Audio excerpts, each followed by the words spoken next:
My self Alka and welcome to our excellence family.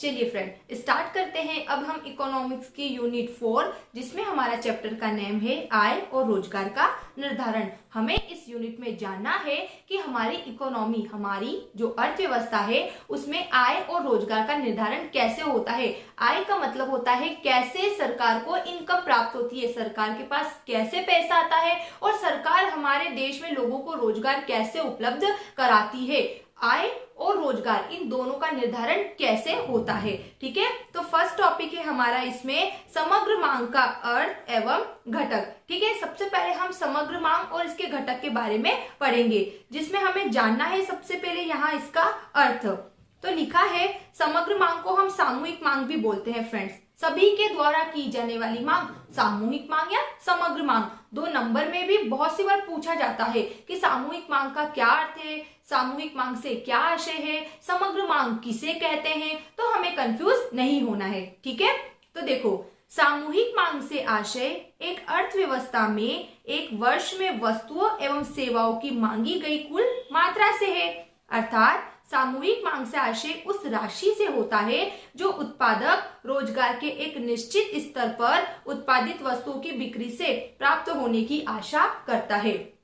First line का मतलब है यहाँ कि सामूहिक मांग का अर्थ है सभी के द्वारा की जाने वाली मांग सामूहिक मांग है कि एक निश्चित समय अवधि में, जैसे 1 वर्ष की अवधि में है ना, 1 वर्ष की अवधि में वस्तुओं एवं सेवाओं की कुल कितनी मांग हुई है। और दूसरी लाइन का अर्थ है यहाँ कि उत्पादक रोजगार के एक निश्चित स्तर पर उत्पादित वस्तु की बिक्री से प्राप्त होने की आशा करते हैं। मतलब वो बोल रहा है कि समग्र मांग एक ऐसी मांग होती है जो सभी के द्वारा की जाती है। ठीक है, तो उत्पादक ऐसी आशा करता है कि मैं जो भी वस्तु का उत्पादन कर रहा हूँ उस वस्तु की कम से कम इतनी मांग तो रहे कि मैं रोजगार का स्तर बनाकर रख सकूं। वस्तु की मांग अगर कम हो जाएगी तो उत्पादक वस्तु का उत्पादन करना बंद कर देगा, और वस्तु का उत्पादन करना बंद कर देगा तो लोगों को रोजगार नहीं मिलेगा, क्योंकि वह जितने भी लोगों को रोजगार दे रहा था उन सबकी अब क्या कर देगा, छुट्टी कर देगा, क्योंकि अब उसे उत्पादन ही नहीं करना है। क्यों नहीं करना है?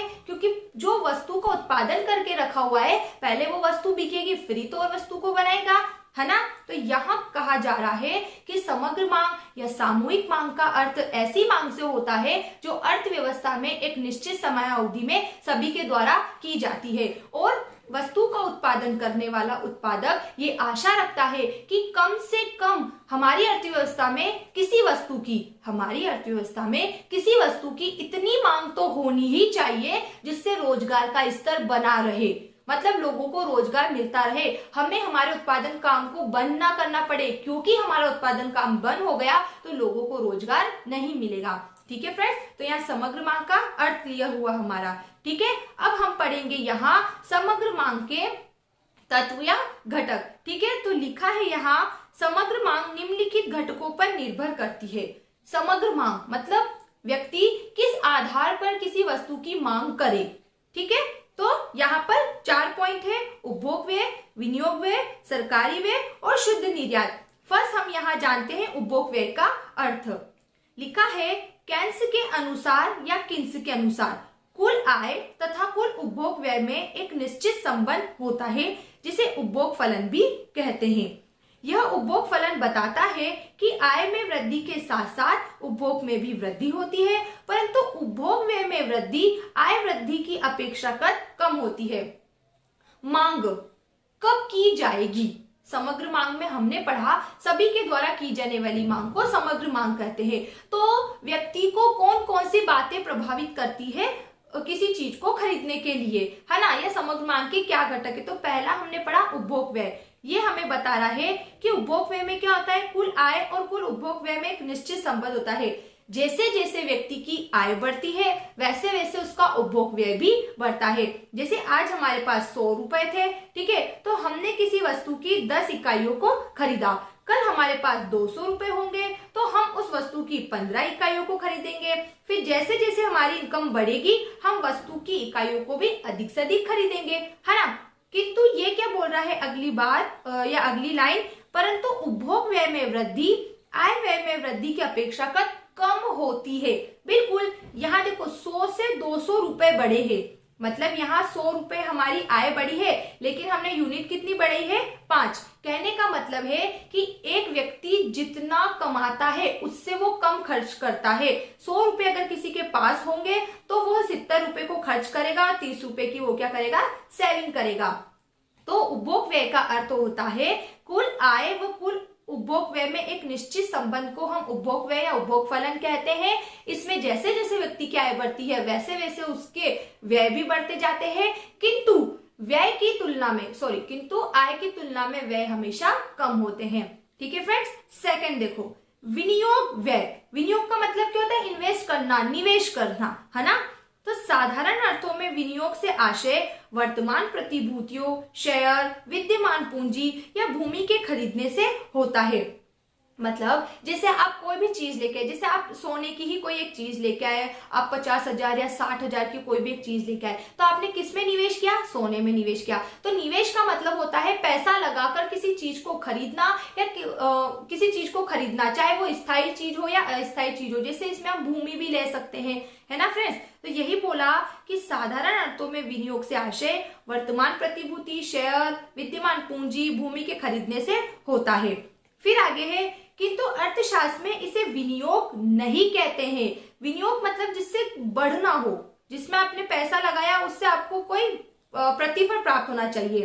तो अर्थशास्त्र में इसे विनियोग नहीं कहते, क्योंकि ऐसी खरीद से केवल विद्यमान परिसंपत्तियों का हस्तांतरण मात्र है ये। जबकि अर्थशास्त्र में विनियोग से आशय वास्तविक विनियोग से है, जो नई मशीन, सड़क, फैक्ट्री, भवन आदि के रूप में होता है। और ऐसे विनियोग से आय व रोजगार का स्तर सदैव बढ़ता रहता है। जैसे मैंने बोला, हमने सोना खरीदा, तो सोना हमारे पास रखा हुआ है, लेकिन क्या सोने से रोजगार मिल रहा है? क्या लोगों को नहीं मिल रहा है ना। तो विनियोग व्यय, विनियोग का मतलब होता है आप किसी भी चीज को खरीदते हो, उसमें पैसा देते हो, वो विनियोग है। आप किसी भी चीज को खरीदते हो, उसमें पैसा लगाते हो, वो विनियोग है। किंतु अर्थशास्त्र में इसे विनियोग या निवेश नहीं कहा जाता। अर्थशास्त्र में विनियोग या निवेश का अर्थ होता है किसी ऐसी चीज में पैसा लगाओ, जैसे बिजनेस में पैसा लगाओ, किसी बिजनेस की शुरुआत करो, किसी उद्योग की स्थापना करो, कोई फैक्ट्री वगैरह आप खोलो, है ना। तो उसमें आप लोगों को रोजगार दे रहे हो तो माना जाएगा वो विनियोग है। क्लियर। अब थर्ड देखो, सरकारी व्यय। सरकार द्वारा वस्तुओं एवं सेवाओं की मांग का तीसरा घटक है। सरकार द्वारा वस्तुओं एवं सेवाओं की मांग करना, ये तीसरा घटक है समग्र मांग का। सरकारी सिंचाई, कानून एवं व्यवस्था आदि सार्वजनिक कार्यों हेतु कितनी वस्तुओं एवं सेवाओं की मांग होगी, यह सरकार की नीतियों पर निर्भर करता है। सरकारी व्यय भी समग्र मांग का एक उदाहरण है कि अर्थव्यवस्था में मांग का बढ़ना सरकारी व्यय पर निर्भर भी करता है। सरकार जन कल्याणकारी के लिए जितने ज्यादा व्यय करेगी उतनी ज्यादा मांग होगी। एंड लास्ट फ्रेंड्स, इसमें शुद्ध निर्यात की समग्र मांग का एक अन्य घटक, ठीक है, एक अन्य घटक यहाँ पर शुद्ध निर्यात होता है, जो विदेशों द्वारा हमारे देश के उत्पाद पर व्यय तथा हमारे नागरिकों द्वारा शेष विश्व के उत्पाद पर किए गए व्यय का अंतर होता है। शुद्ध निर्यात मतलब आयात और निर्यात को घटाने के बाद जो धनराशि आती है वो शुद्ध निर्यात कहलाती है। तो यहाँ इसने बोला ना कि विदेशों द्वारा हमारे देश के उत्पाद पर व्यय, है ना, तथा हमारे नागरिकों द्वारा शेष विश्व के उत्पाद पर किए गए व्यय। मतलब उन्होंने हमें क्या किया? निर्यात किया किसी वस्तु का, और हमने उनके देश में निर्यात किया, या हमने उनके देश से किसी वस्तु को आयात किया और हमारे देश से किसी वस्तु को निर्यात किया। तो इस आयात और निर्यात के अंतर को शुद्ध निर्यात कहते हैं। तो हमारे देश के नागरिक और विदेशी देश के नागरिक, इन दोनों के द्वारा किए जाने वाले मांग को भी हम समग्र मांग के अंदर शामिल करते हैं। ठीक है फ्रेंड्स, तो ये हमारे समग्र मांग का अर्थ और इसके घटक यहाँ पर क्लियर हो जाते हैं। अब अगर फिर भी कोई डाउट लगता है तो आप कमेंट करके पूछ सकते हो। Thanks for watching this video. Bye bye.